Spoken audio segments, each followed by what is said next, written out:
What's up, guys? Today we're going to be testing the SOG folding and trenching tool. I did an at-home review on this shovel. In fact, I have two of them. This is the one we're going to use to test, but I have two of them. I already did an at-home review where I showed you guys the ins and outs of it, you know, how it works, the packaging and all that. But today we're actually going to be putting it to use. I'm going to be doing several things. First of all, we are going to be digging in not the ground because it's frozen, but in the snow. We're going to see if it'll rust at all, because that is moisture, and as we all know, moisture can cause metals to rust. We are going to be using the pick attachment back here, and it's cool how it works. It just might be frozen. You can just unscrew this here, whatever. You just unscrew it, folds out, you can get the pick out, and we're going to see if it can penetrate something without getting damaged. So without further ado, let's start that. Okay, so as you see, I have essentially folded it all open, so now both the shovel attachment and the pick attachment are available to use. Now we're going to take this pick and we're going to see if it can penetrate the top of some tin cans. Okay, so we have some tin can right here, a tin can, and we're going to use the pick to see if it can penetrate it.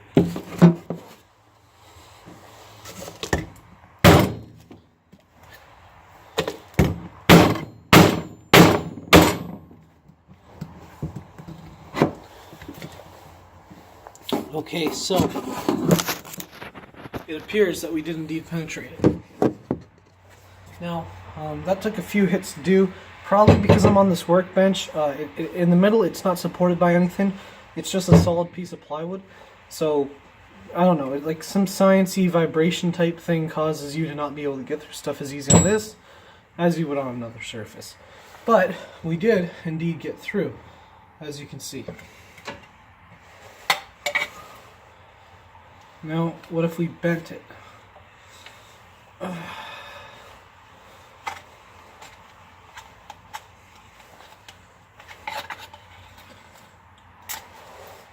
It worked, made a bigger hole.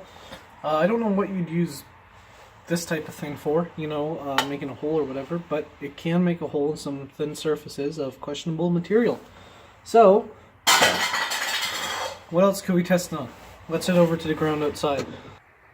Okay, so hoping my phone doesn't fall over, I got it on the tripod right now, and we can practice some digging with it. So of course this is just light snow. We can go through it no problem. But the real question is, what happens to when we get underneath it and we hit the solid ground? Right? Will this thing get through? Now this is where the pick is going to come in.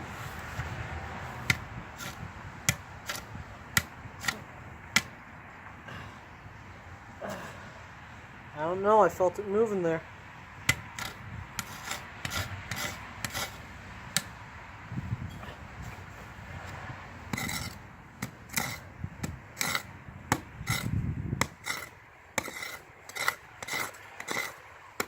Oh.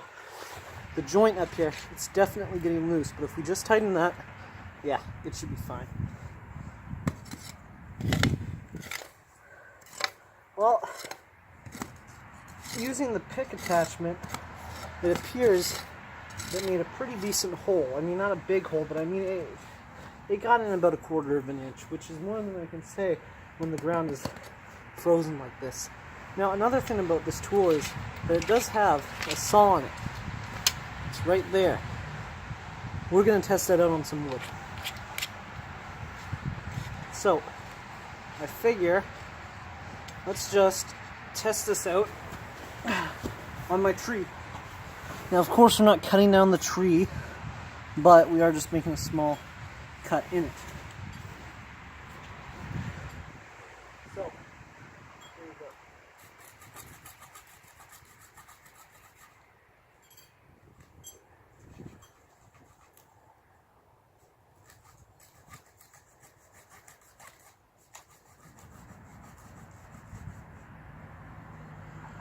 I gotta tell you, every time you use it, it gets a little bit more loose. But you just tighten the screw up, and it should be fine.